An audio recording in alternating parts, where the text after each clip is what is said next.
Hello everyone. My name is Rujita Chitre and I'm a mental health professional. Today we are going to talk about building self-esteem in children.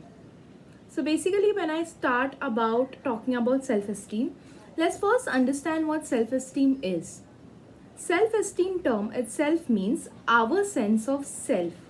It means how we perceive ourselves, how we look at ourselves, or what is our self-worth. So when we talk about self-esteem, or if anyone talks about that I have high self-esteem or I have low self-esteem, it itself means how do you perceive yourself towards more positive side, towards more negative side, about your capacity of handling things. So overall, when I talk about self-esteem, it depends on various factors. So these factors involve your environment, these factors involve your relationship with your parent, your relationship with your partner, your relationship with your friends. It depends on your decision making skills. It also depends on your problem solving skills. It depends upon how self reliant you are. How do you cope with different situations? How do you manage different emotions in different situations? How do you do self regulation of your emotions?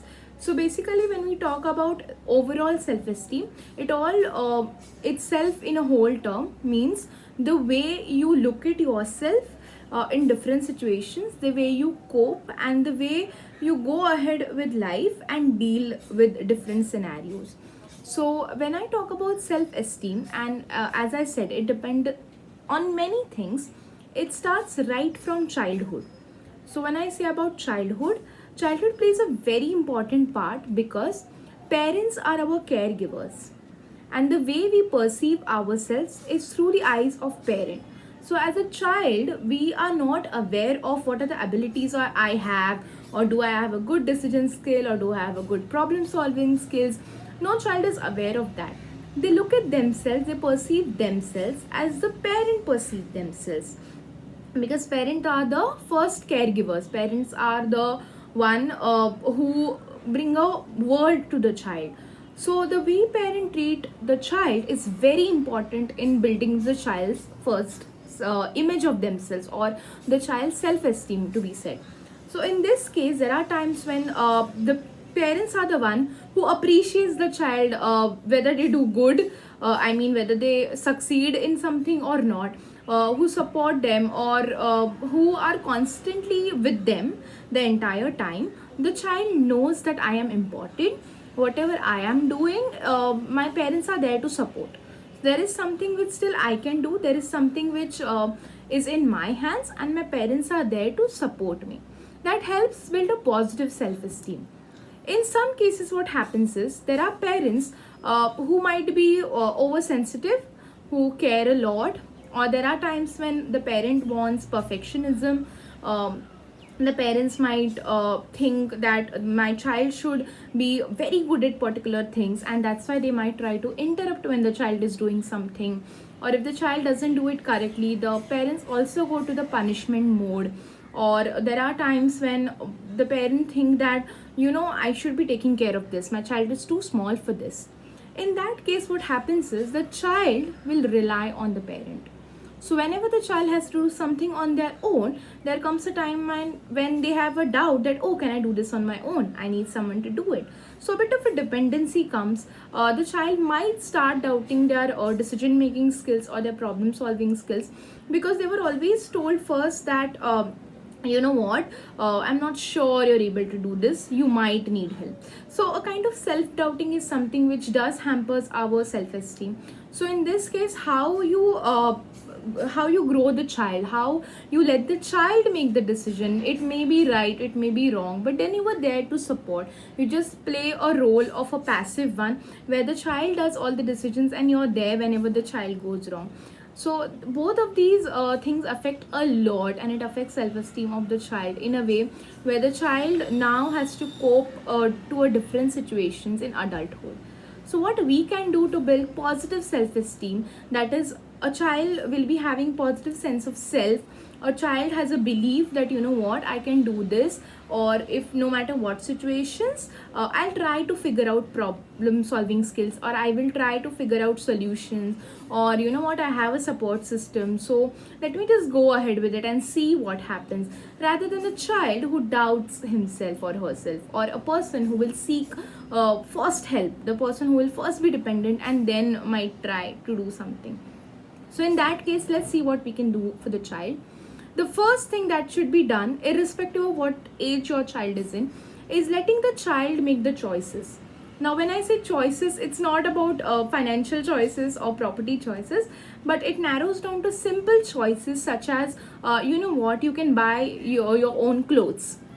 So in buying, I will decide the price range, I will come with you, but the choice of which clothes to take will be yours. So giving the child the choices. Example, if you go to the mall, you choose which snack we will be having, or you choose which soap we will be having.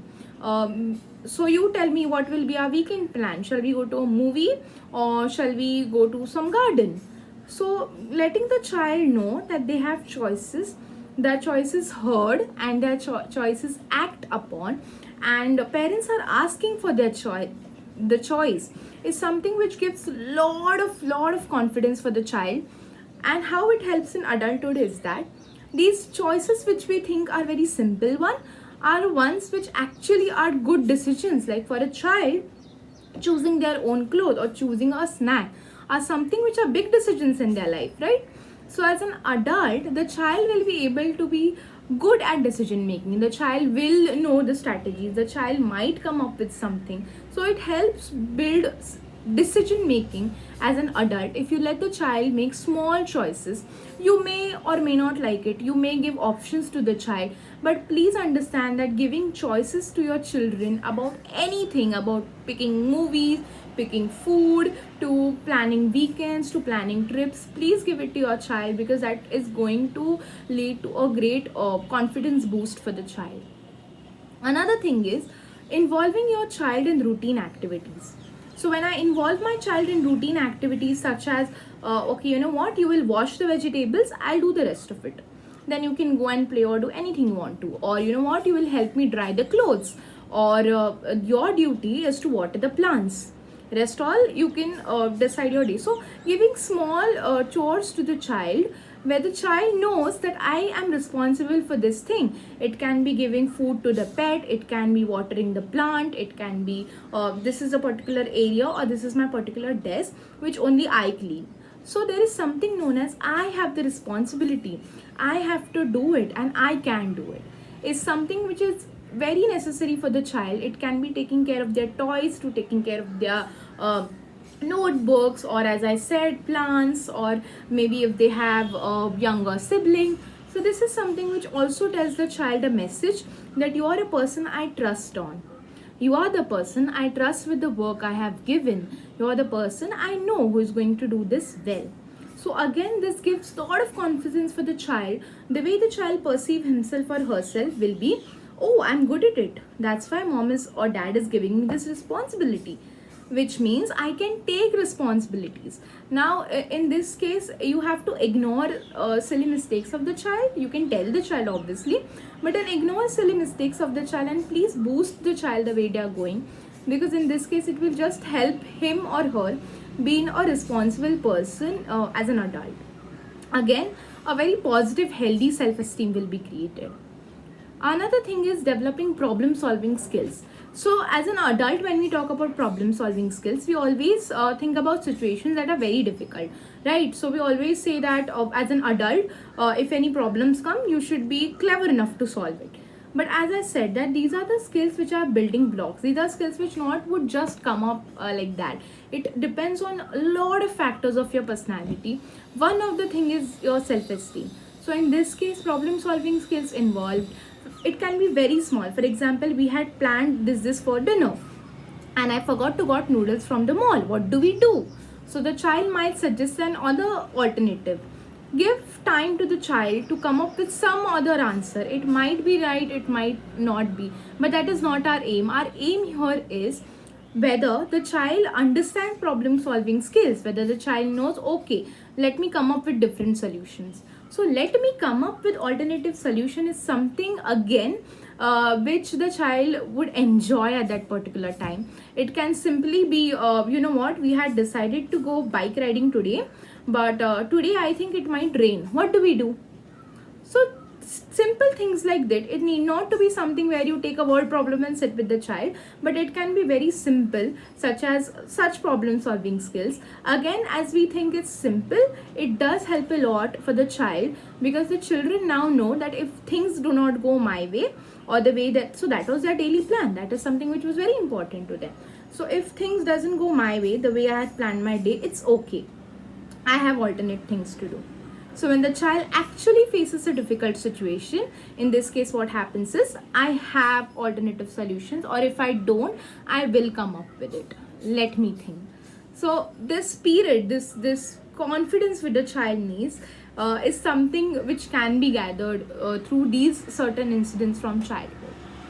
Giving different exposure to the child, give a lot of exposure with respect to not just hobbies but in general as well, because here the child would not go on exploring themselves. For example, again one thing is, you can sit with the child, do some DIY, some craft thing. The child might not like it, leave it then and there. Another thing is, for example, take painting, start with it, give the exposure. If the child does not like it, the child will leave it. Sit with the child, take some another topic, take some topic about a novel, a Harry Potter novel, or maybe a series they are watching, and see whether they are interested. Give lot of exposure, and if the child does not like it, cut it from the child. But having the knowledge, just knowing about certain things also gives a lot of confidence, because I will be talking to kids in my school, or per se in my building, on different topics. Not everyone will be talking about my topic. So when I have different topics, I have different people to talk to. It becomes very easy. We might think it is something which is not compulsory, but it does help the child. It does help the child knowing about certain things. Having certain exposure helps being more social for the child. And one of the most important thing is letting the child know that you don't have to be good at something to enjoy it. So as I said, if you even start, like for example, we all are in lockdown, so we might have certain DIY, and as we hear it, as children say, you know what, I want to do craft but I'm not good at it, so I won't do it.